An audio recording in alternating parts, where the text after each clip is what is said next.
신입은 과장처럼, 과장은 부장처럼, 부장은 집에 보내시고, 이제 두 번째 주제 재밌어요. 반도체 기업 분석 시리즈로 들어가겠습니다. 회사 사업 영역, 제품, 또 관련 기술에는 어떤 게 있는지, 그다음에 연봉, 잡플래닛, 그다음에 이런 썰들, 이런저런 썰들 제가 분석을 하겠습니다. 기업 분석 시리즈 괜찮은 것만 합니다. 예. 이상한 조쏘 데려와서 막 욕하는 거 아니에요. 예. 여러분의 갈만한 어느 정도 그 건실한 기업들만 데려와서 분석을 할 거고, 국내 해외 가리지 않고 분석합니다. 첫 번째 타자는 뭐냐? 다들 아시죠? 예, 주성 엔지니어링입니다. 예, 재밌는 회사예요. 주성 엔지니어링은 사실 다니는 사람 입장에서는 별로 재미가 없을 수도 있는데, 보는 사람 입장에서는 엄청나게 재밌는 회사예요. 그래서 유튜브를 갖고 왔어요. 재밌는 회사예요, 진짜. 예, 보는 사람 입장에서는 재밌는 회사. 음, 주성의 주가예요. 예, 2023년부터 주성의 주가인데, 와, 저점에서 4배가 올랐어요. 야, 주성 주식이나 사지 왜 이거를 주성 내가 영상을 만들고 있는지 모르겠어요. 진짜. 근데 이 주성이 우리나라에 다른 경쟁사가 있습니다. 예, 이 우리나라의 다른 경쟁사는 하나는 2023년부터 마이너스고, 얘는 뭘 했는데 이 바닥에서 마이너스인가? 얘는 하나는 2023년에서 꼴랑 33% 올랐어요. 뭐 사실 마켓을 심하게 언더퍼폼했죠, 이 정도면. 2023년 시작할 때 완전 코스피가 바닥이었는데 신기하죠. 그러면 이제 무슨 차이가 있길래 이렇게 둘의 퍼포먼스가 달랐는지, 또 주성 엔지니어링이라는 회사에 입사하게 되면 여러분의 인생이 어떻게 될지, 좋은지 나쁜지 뭐가 좋은지, 뭐 이런 것들을 말씀을 드릴게요. 여러분에서 이제 사실 뭐 처음 들어보는 회사일 수도 있고, 우리나라의 중견기업이에요. 우리나라의 중견기업이고, 얘는 뭘 만드냐? 주된 사업 분야가 ALD예요. 데포지션, 예, 증착 장비예요. 그래서 여기 보면 SK 하이닉스의 독점 공급 ALD 분야에선 경쟁자가 없다라고 이렇게 좋은 말을 해줬는데, 아마 SK 하이닉스에 공급하는 ALD가 그 D램의 셀캡 쪽에 그 하이K 물질을 증착하는 ALD일 거예요. 그래서 뭐 여기 써 있네. D램 캐파시터용 하이K ALD 하이닉스의 단독 공급, 뭐 이런 회사입니다.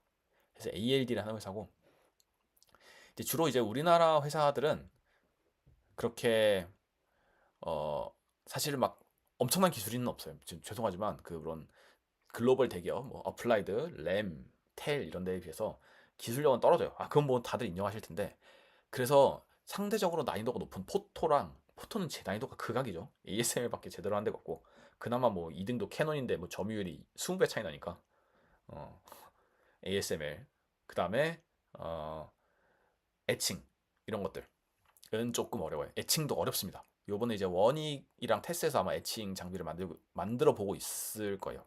개발을 뭐 테스였나? 네. 거기서 뭐 애칭 장비 개발을 하고 있는데 어렵습니다. 그 다음에 이제 할 수 있는 게 증착이라서 우리나라 회사들은 증착이 많아요. 일단은 삼성에는 왜 공급 안 하나요, 이로님? 그 모종의 사정이 있습니다. 네. 삼성에서 약간의 트러블이 있어가지고 제가 공급을 안 하는 걸로 알고 있고, 어떤 트러블인지 구체적으로 저도 모르겠습니다. 네, 맞습니다. 아, 그런가요? 테스인가요, 이혜성님? 예, 테스가 애칭 장비를 개발하고 있다고 합니다. 예, 참고로 여기 나온 회사는 첫 번째는 원익이고 두 번째는 유진테크예요. 네, 원익은 죽쓰고 있어요. 어떻게? 네, 그렇습니다. 그래서 ALD가 뭐냐라고 제가 간략하게 말씀을 드리면, Atomic Layer Deposition의 약자예요. 그래서 CVD의 일종이고, 넓은 의미의 CVD에 포함된다고 할 수 있어요. 얘는 반응 가스들을 이제 순차적으로 넣어서 방막을 굉장히 정밀한 두께로 증착을 할 수 있는데, 중요도가 매우 높아지고 있어요. ALD 중요도가 정말 높아지고 있고, 음, 다른 CVD보다 훨씬 높아요. 이제 사실은 중요도가 매우 높은 공정입니다. 그래서 CVD 같은 경우에는 반응 가스를 한꺼번에 넣어줘요. 근데 ALD 같은 경우에는 프리커서 가스를 넣고, 그다음에 그 프리커서 가스가 이제 표면에 흡착되도록 기다리고, 그다음에 리액턴트를 넣어서 그 프리커서와 반응을 시켜주는 거예요. 이렇게 해서 이걸 반복하는 게 한 사이클이에요. 그렇기 때문에 한 번에 한 가지 가스만 들어가요. 네. 그래서 이 한 번 할 때마다 한 막에 한 원자층이 증착되는 그런 원리고, 몇 사이클이 돌았냐 이런 걸 가지고 ALD의 두께를 나타냅니다. 뭐 15사이클 했냐, 뭐 20사이클 했냐, 뭐 이렇게 합니다. 그래서 ALD 굉장히 어려운 공정인 게, 음, 그 온도에 되게 민감합니다. 일단 이 막 질 자체도 온도에 굉장히 민감한 경우가 많고, 그리고 온도가 만약 너무 낮잖아요. 그럼 이 리액턴트 그 반응에 필요한 열 에너지를 공급해 줄 수가 없어요. 그쵸? 그거는 뭐 애칭 이런 것도 마찬가지죠. 반응에 필요한 열 에너지가 공급이 안 됩니다. 아, 애칭 죄송해요. CVD도 마찬가지죠. 반응에 필요한 열 에너지가 공급이 안 될 수가 있어요. 만약에 너무 온도가 높으면 이 표면에 흡착이 안 돼요. 기체의 온도 에너지가 너무 높아가지고 이 리액턴트와 그 프리커서가 표면에 흡착이 잘 안 됩니다. 그래서 이 템퍼레처 윈도우가 되게 까다로운 그런 공정이고, 이 두께는 원자 몇 개, 예, 맞습니다. 이혜성님 말씀대로 이 ALD 증착 막의 두께는 원자 몇 개예요. 수 옹스트롬 단위의 아주 얇은 막들을 한 번에 하나씩 올리는 거예요. 그래서 여기 Atomic Scale Thickness Control이라고 나와 있죠. 네, 원자층 단위로 두께를 아주 정밀하게 조절할 수 있는 그런 공정이라고 할 수 있습니다. 그래서 주성의 장비는 이렇게 세 가지가 있는데, 하나는 가이던스 시리즈, 이 ALD고, 또 하나는 SDP라고 그 플라즈마 PCBD랑 PALD 같아요. 그 ALD도 그 아까 열 에너지 제가 말씀드렸잖아요. 그 PCBD처럼 플라즈마 에너지로 그 반응 에너지를 공급하는 경우가 있습니다. 그래서 SDP 시스템은 뭐 스페이스 디바이드 플라즈마 시스템이라 그래가지고 하나의 챔버에서 여러 개의 웨이퍼가 동시에 증착되는 뭐 그런 뭐 아주 좋은 거다라고 하는데, 제가 논문을 찾았지만 귀찮아서 안 읽어봤습니다. 뭐 이런 게 있대요. 죄송합니다. 사실 이 가이던스 이게 거의 메인이고, 예, 나머지는 곁다리예요. 그다음에 그 주성에서 아주 자랑하는 이 유레카라고 MOCVD가 장비가 있어요. MOCVD는 뭐 CVD의 일종이라 볼 수도 있지만 우리 에피텍시의 일종이에요. 그래서 메탈 올게닉 CVD 뭐 이런 거 약자일 텐데, 그 뭐야, 유기물을, 그러니까 금속이 포함된 유기물을 CVD로 증착시켜가지고 그 싱글 크리스탈에 가까운 형태의 금속 방막을 증착하는 기술입니다. MOCVD 굉장히 밀고 있고, 그렇습니다. 이게 아마 제가 알기로는 12인치가 안 되고 8인치짜리 장비일 거예요, 유레카는. 네, 그렇습니다. 저 잘은 모르겠어요. 이게 몇 12인치가 나왔는지는. 네. 그래서 매출을 보면 이혜성님 그래요? MOCVD가 유명한 독일 회사가 있어요? 저 잘 모르겠어요. 죄송해요. MOCVD가 그렇게 막 많이 쓰이는 공정은 아니잖아요. 잘 모르겠습니다. 사실 저 해본 적이 없어요. MOCVD의 그 가스가 맹독성인 경우가 굉장히 많아요. 그래서 학교에서는 하기가 힘들어요. 사실 막 텅스텐 CVD가 WF6 되잖아요. WF6도 맹독성 가스라서 학교 팹에서는 사실 뭐 가스를 다 빼놓죠. 네. 공정을 해주는 데가 거의 없고 잘 모르겠습니다. 어떤 회사가 있는지는. 그래서 여기서 이제 그 실적이 슈퍼사이클 동안 굉장히 좋았어요. 22년까지 실적이 엄청나게 좋았습니다. 근데 이게 22년은 이제 사실 다운텀이었죠. 네, 다운텀이었는데, 다운텀까지 왜 좋았냐? 그 IFRS 회계 기준에 따라서 얘네들이 이제 상장사들은 전부 다 그 회계 인식을 해야 되거든요. 그 실적 인식이 그 계약 시점이 아니라 납품 시점이에요. 그래서 계약 시점은 뭐 2021년 언제였겠지만 그 납품하는 데까지 만드는 데까지 뭐 한 10개월, 12개월 이렇게 걸리죠. 그래서 실적 인식이 22년에 많이 됐어요. 역대급 실적이었고, 근데 이런 데 보통 이제 22년에도 수주 잔고가 이제 안 나오니까 아마 그때 회사의 분위기 이런 거는 그렇게 좋지 않았을 거예요. MOCVD 독일에서 엑시트론이에요. 별 회사를 다 하시네요. 감사합니다. 그래서 반도체 장비 사업이 전체 매출의 85%를 차지합니다.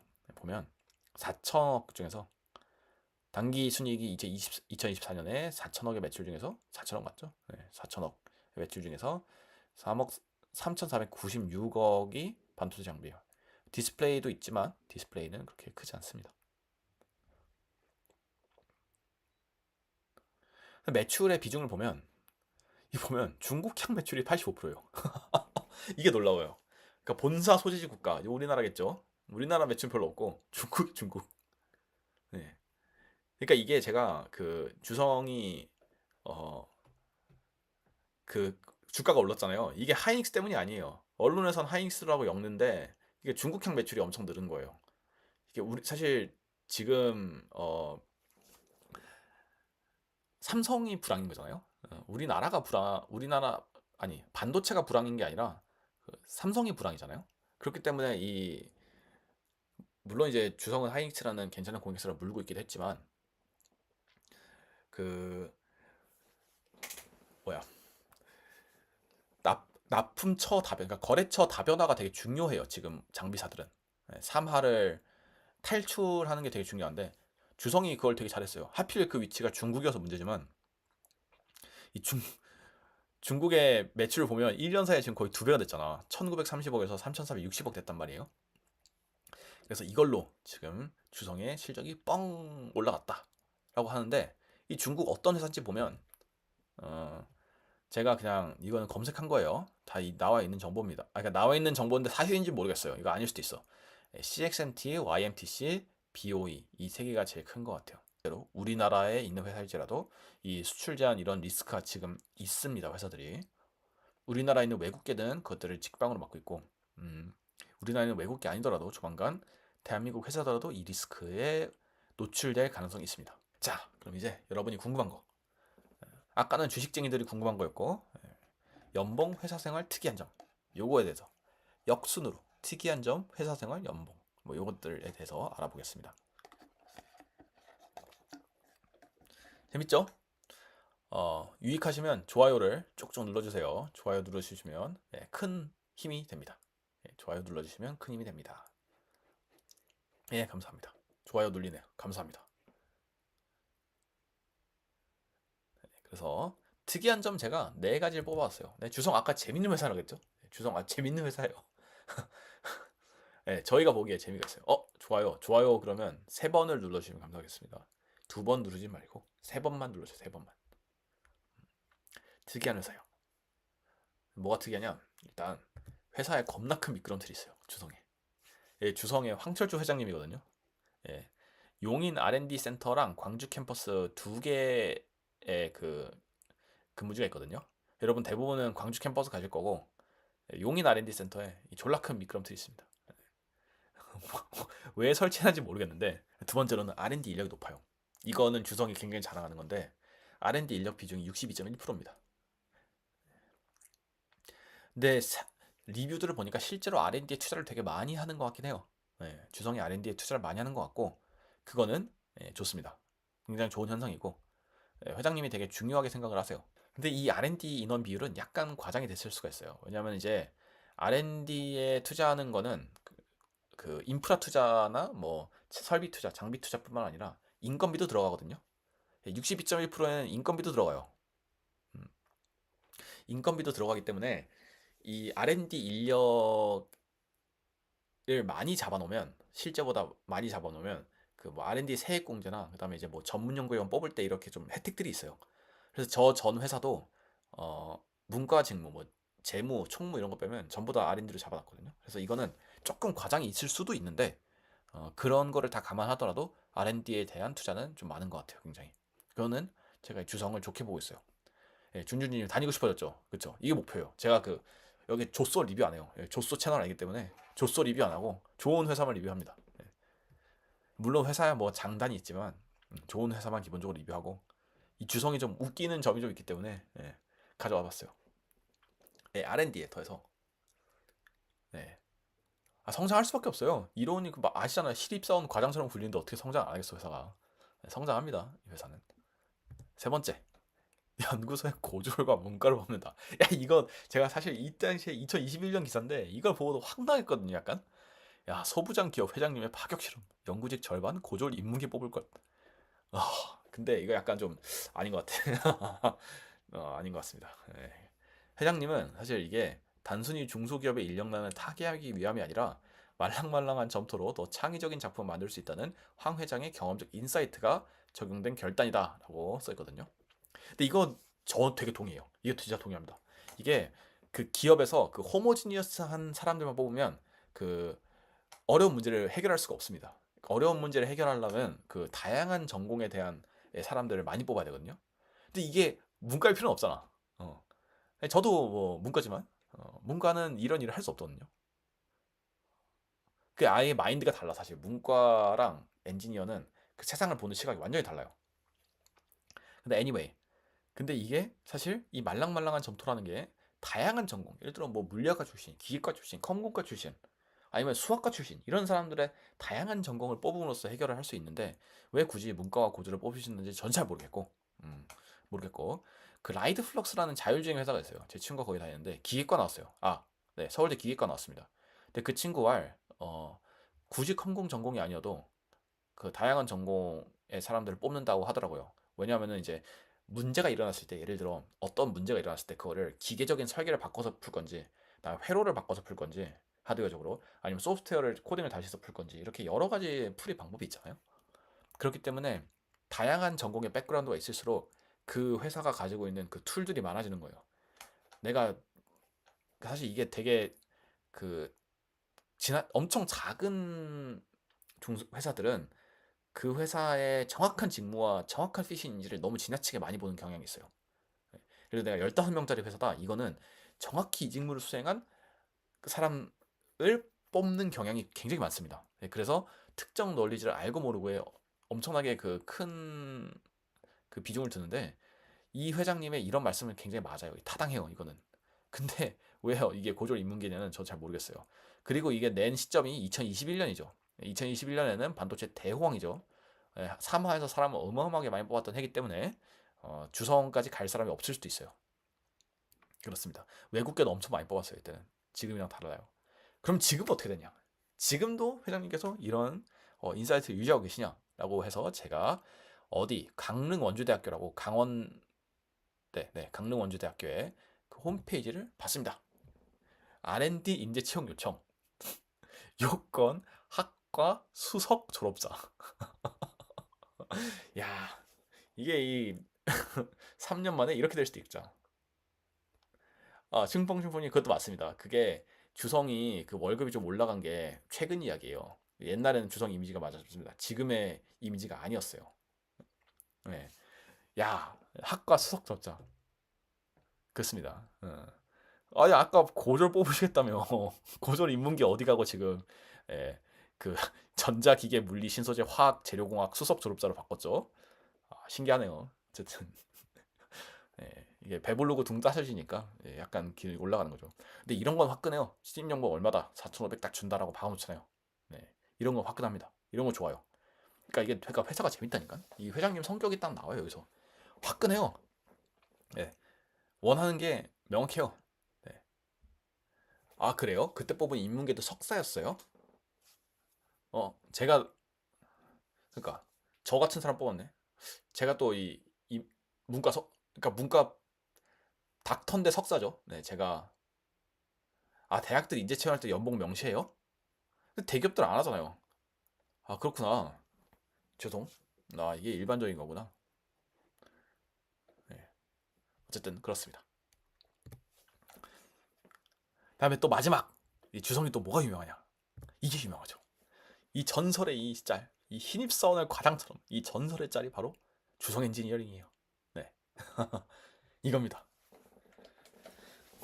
일 이퀄 행복을 창출하는 행위. 주성 선수는 불가능이 없다. 이 전설의 이 짤이 바로 주성 엔지니어링이에요. 네. 그래서 옛날에는 주성 사관학교라고 불렀어요. 네. 네. 주성 사관학교라고 불러가지고 빡세요. 아니, 신입은 과장, 그 다음에 과장은 부장처럼. 부장은 어떻게 하지? 부장은 집에 보내나? 그래서 좋은 거는 이게 좋아요. 이직하기 좋습니다. 주성 출신들은 어디 가든 많이 보여요. 네. 여기서 튀어나와가지고 이직하기 좋습니다. 왜냐하면은 신입이 과장처럼 구르면 야, 실력은 늘 거 아니야. 그리고 이거 이직 몇 년 해봐. 이직 몇 년 하면 이직이 잘 된다니까. 그래서 괜히 사관학교가 아니에요. 사관학교 뭐야? 사관학교 짱 박는 데 아니잖아요. 다른 데로 보내잖아. 사관학교에서 키워가지고. 예. 그래서 이 주성사관학교가 이직하기 좋습니다. 주성에서 뭐 뭐라 그러는 거 아닌가? 아니야. 뭐 사실이잖아. 네, 사실이에요. 이거 다 사실입니다. 이론님 밥 2시간인 건 사실인가요? 예, 밥 2시간인 건 사실입니다. 네. 사실 그 제품 깨트린 거요. 그 제품 깨트릴 수 있지. 그 유리기판 비싸긴 하지만 뭐 회장님 돈 많으시니까. 네. 밥 2시간 팩트입니다. 그래서 이제 연봉 뚜루뚜루뚜루 연봉 공개하겠습니다. 연봉을 보면 교님 맞습니다. 밥 2시간인 만큼 늦게 가죠. 여기서 밥 시간은 의미가 정시 퇴근이라고요? 진짜요? 요샌 정시 퇴근이에요? 여기서 정시 퇴근 근데 그 정시가 졸라 긴 거 아니에요? 아, 그쵸, 그쵸. 그 누구도 정시 퇴근 못했어요. 맞아, 맞아. 정시 퇴근을 못해 여기는. 집에 못 갑니다. 괜히 사관학교 집 가는 거 봤어요? 사관학교 생도들 집 가나요? 집 못 가잖아. 마찬가지예요. 네. 자, 연봉 보면 2024년 신입 초봉 4,500입니다. 아, 4,800. 포괄입니다. 포괄. 네, 포괄이고 23년에는 4,500이었는데 300 올랐어요. 근데 여기서 문제가 25년도 아마 4,800일 것 같아. 이게 이제 중소기업들은 신입 초봉이 매년 오르지가 않아요. 3하 뭐 L 이런 데나 많이 오르지. 예, 매년 오르지 않습니다. 보너스는 없다고 보면 되는 것 같고. 예. CS 수당은 뭐 하루에 2.5만 원. 없어요. 그러니까 이게 다예요. 이게 답니다. 예. 그러니까 이렇게 보면 좀 돈을 많이 주는 것 같지도 않은데 잘 모르겠습니다. 다른 게 없으니까. 이게 근무 시간이 슝펑님 미끄럼틀 이야기 안 넣었다고요? 미끄럼틀 이야기 여기 나왔어요. 요거. 어쨌든 예. 이렇게 줍니다. 돈은 맞을 거예요 아마 이게. 이로우님 주성처럼 일하는데 배우는 게 없음. 점심시간 1시간 반인데 1시간 지나면 감시함. 아, 그쵸. 맞아요. 예, 주성은 그게 좋아요. 네. 사관학교잖아. 사관학교 뭘 가르치죠? 예, 사관학교는 그죠. 예, 사관학교는 뭘 배워야죠. 그래서 주성에서 일하면 여러분이 배우시는 건 있어요. 그건 확실합니다. 예. 그럼 자플랜이 볼 텐데 자플랜이는 모든 리뷰에 다 힘들다가 써 있어요. 힘들긴 한가 봐요, 진짜. 아니 자플랜에서 뭐냐면은 이제 회사에 대해서 안 좋은 여러 가지 이야기가 써 있는데 그게 힘들다고 공통적으로 다 그렇게 써 있을 줄 몰랐어. 그래서 일단 여기가 힘들긴 합니다. 네. 힘들긴 한 것 같아요. 보시죠. 자, 돈은 많이 주지만 업무 시간 초과는 일상. 야, 장점이 별다른 스펙이 없음에도 연봉을 잘 쳐주는 게 장점이야? 이 사람 이렇게 오셨나? 뭐지? 이거 약간 띵용한데요? 네. 별다른 스펙이 없음에도 연봉을 잘 쳐주는 점. 근데 한 사람의 결정에 의해서 회사의 모든 것이 결정되는 구조. 약간 그쵸. 느낌 알 것 같아. 이 회장님 스타일이죠, 약간. 네, 회장님 스타일입니다. 회장님 보고 약간 이런 거는 회장님 스타일이에요. 두 번째, 네, 급여가 만족스럽습니다. 둘 다 급여 얘기를 하네. 4,800이면 만족스러운가 봐요. 오너의 독재로 갑작스러운 업무에 대응하느라. 여기도